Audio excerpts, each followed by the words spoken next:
Gregor, overdue ng uupang mo. Kung hindi ikaw makabayad, hanggang October 22, ikaw ay paalisin. Okay po.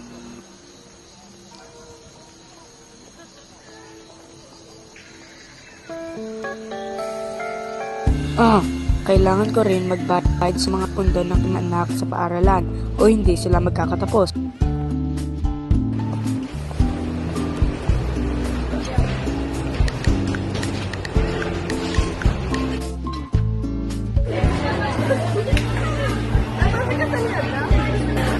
Nagtrabaho siya sa NCBD. Nagtatrabaho sa overtime para makabigay ng allowance para sa mga bata namin. Tara, pupunta tayo sa simbahan para magdasal.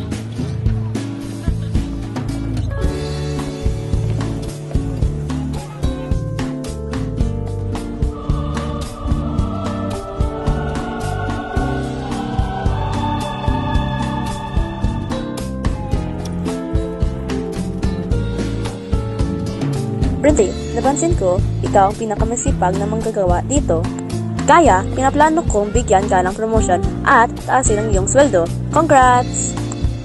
Talaga? Salamat, boss!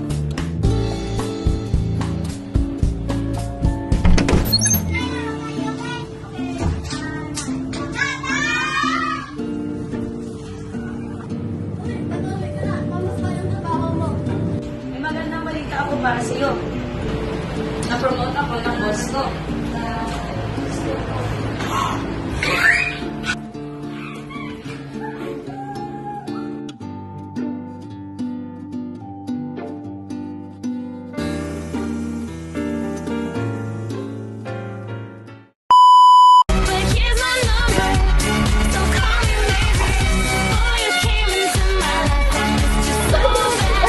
Yo!